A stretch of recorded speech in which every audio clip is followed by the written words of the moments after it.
Hey everyone, welcome back to pop culture. और आज की इस वीडियो में हम बात करेंगे 6 ऐसी किताबों की जो मैंने अभी तक इस साल में पढ़ी है and I just love them. और मैं अभी तक कह रहा हूँ, इसका मतलब अभी तक ही। ऐसा नहीं है कि मैं आगे और किताबें नहीं पढ़ने वाला या फिर इनसे अच्छी किताबें मैं अभी नहीं पढ़ रहा हूँ। लेकिन ये 6 किताबें मैंने अभी तक फिनिश की है इस साल में। इनसे भी ज़्यादा की है, लेकिन आई जस्ट लव दी 6। और अगर आप भी ढूंढ रहे हैं कि आपको क्या पढ़ना चाहिए आगे अपनी रीड लिस्ट में, सो ये लिस्ट है आपके लिए। सो watch the full video if you don't want to miss any of the book, and give this video a like before starting so it can reach out more readers like us. On that note, let's dive right in.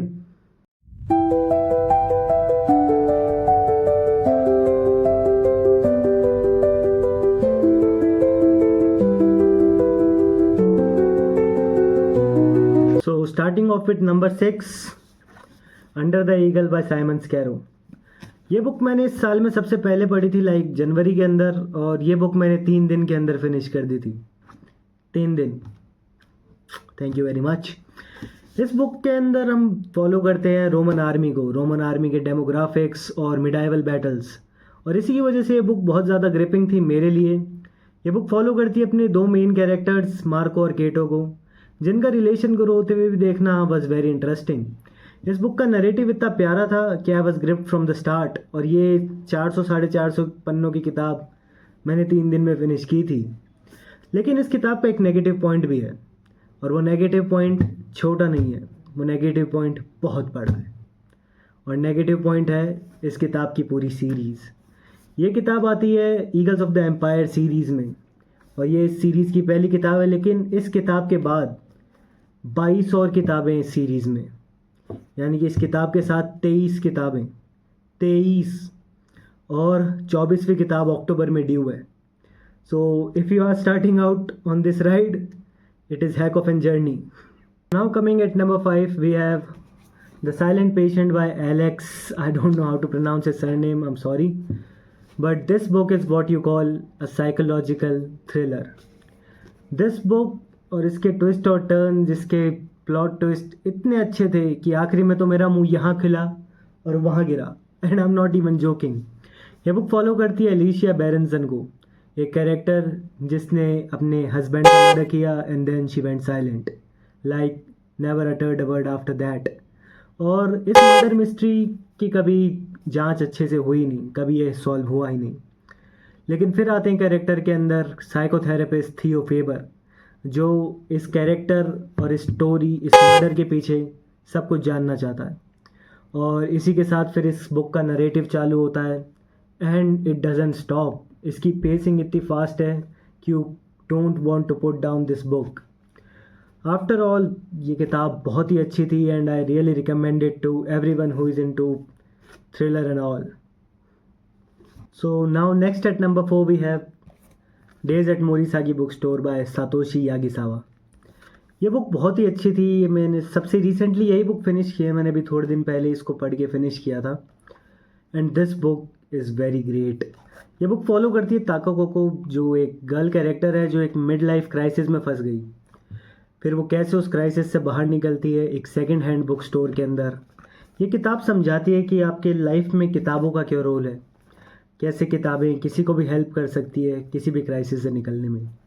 ये किताब वैसे भी बहुत पतली है, तो अगर आप रीडिंग जस्ट स्टार्ट भी कर रहे हैं तो it is a great starter read for you too. और इस किताब के अंदर कई सारे जापानीज़ किताबों और कई सारे जापानीज़ ऑथर का रेफरेंस और रिकमेंडेशन भी था।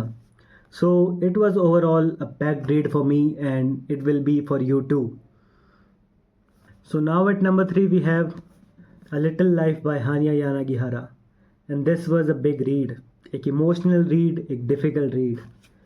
ये किताब फॉलो करती है 4 मेन कैरेक्टर्स, 4 दोस्तों को। उन दोस्तों के नाम जूड, मालकॉम, विलियम और जेबी। ये चारों दोस्त न्यूयॉर्क के अंदर सेटल होना चाहते हैं, खुद की एक लाइफ बनाना चाहते हैं। लेकिन इस बीच जो इनकी सेंटर ऑफ ग्रेविटी है वो कैसे हिलती है और कैसे इनके बीच में सारी चीज़ें होती है, ये बुक आपको ज़रूर इमोशनल बना देगी। मैं इस किताब को पढ़ते हुए पता नहीं कितनी बार रोया, और अगर मैं अभी भी इस किताब के बारे में और बोलता रहूँगा तो मेरी आंखों से आंसू ज़रूर आ जाएंगे। ओवरऑल ये बुक बहुत ज़्यादा डिफ़िकल्ट थी मेरे लिए, इसको फिनिश करने में मुझे बहुत टाइम लगा, but it is a must read if you want to cry. That's all. So now at number 2 we have As Long as the Lemon Tree Grows by ज़ोल्फ़ा कतू. ये किताब बहुत ही ज़्यादा अच्छी है और बहुत ही ज़्यादा इमोशनल है. ये किताब बेस्ड है एक वॉर टॉरन सीरिया के बीच में, जहाँ पे एक मेडिकल स्टूडेंट सलामा को एक डॉक्टर की तरह एक्ट करना पड़ता है अपने लोगों को बचाने के लिए. और इस बीच वो कैसे अपने परिवार को, जिसमें सब ज़्यादा लोग बचे नहीं हैं, ज़्यादा लोग क्या, एक ही बंदा बचा है, अब वो कैसे उस परिवार को और अपनी ड्यूटी को हैंडल करती है इस बीच में कि उसे कैसे इस देश से निकलना है. ये स्टोरी आपको ज़रूर रुला देगी. और कैसे एक जंग के अंदर लोग मरते हैं, कैसे उनके बीच में फेयर होता है, ये चीज़ आपको रियलाइज़ होगी. और आप आखिरी में इस चीज़ पे रिफ्लेक्ट ज़रूर करोगे कि war is never a good thing. ये किताब बहुत स्ट्रॉन्ग थी मेरे लिए और बहुत ही अच्छी थी. एक मस्ट रीड अगर आपको भी हार्ट ब्रेकन, स्ट्रॉन्ग और होपफुल स्टोरीज पसंद है. Now here we are at the end of the list. At number 1 is Khalid Hosseini's A Thousand Splendid Suns. ये किताब मेरी TBR के ऊपर लगभग 2 साल से थी and it was worth the wait. मैंने खालिद हुसैनी की कई सारी बुक्स पढ़ी है, कई सारी तो क्या, इसके अलावा जो दोनों बुक्स हैं, काई Turner and the mountains code. लेकिन ये किताब अलग ही हिट करती है. इस किताब की स्टोरी, इस किताब के emotions, you can't just get over it. इस किताब की स्टोरी फॉलो करती है मरियम को, एक ऐसी लड़की जो एक एक्सपेक्टेड चाइल्ड नहीं था, जो एक लीगल चाइल्ड नहीं था, लेकिन इसकी कहानी, इसके टर्न्स, इसके ट्विस्ट, इसके इमोशन, इसके कैरेक्टर्स इतना रियलिज़म होल्ड करते हैं कि आप इस किताब को कभी भुला ही नहीं पाओगे. अब मैंने ये किताब शायद 3-4 महीने पहले पढ़ी थी, लेकिन आज भी मैं इस किताब के बारे में सोचता हूँ, आज भी मैं इमोशनल हो जाता हूँ. सो this was my best read till now for this year and you must read it, must I से. ये किताबें थी जो मुझे अब तक इस साल में मैंने जितनी भी पढ़ी है उनमें सबसे अच्छी लगी. ये किताबें जिन्होंने ये साल मेरे लिए अच्छा बनाया, ये साल मेरे लिए इंजॉयबल बनाया. अब ऐसा नहीं है कि मैं इस साल में और किताबें नहीं पढ़ूँगा, मैं भी और किताबें पढ़ रहा हूँ और मैंने इनके अलावा और किताबें पढ़ी भी है. जैसे अभी मैं ये पढ़ रहा हूँ फ्योदोर दोस्तोव्स्की की the idiot, and it is also great book. मैंने अभी पढ़ी नहीं है तो मैं फ़ाइनल रिव्यू दे नहीं सकता.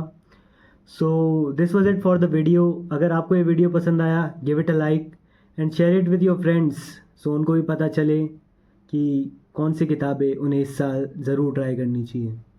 और अगर आपने भी इनमें से कोई भी किताब पढ़ी है तो अपना ओपिनियन कमेंट्स में दीजिए. और आपके पास अगर मेरे लिए कोई रिकमेंडेशन है तो मुझे ज़रूर बताइए. बाकी मैं मिलूँगा आपको अगले वीडियो में, तब तक के लिए, अंटिल देन.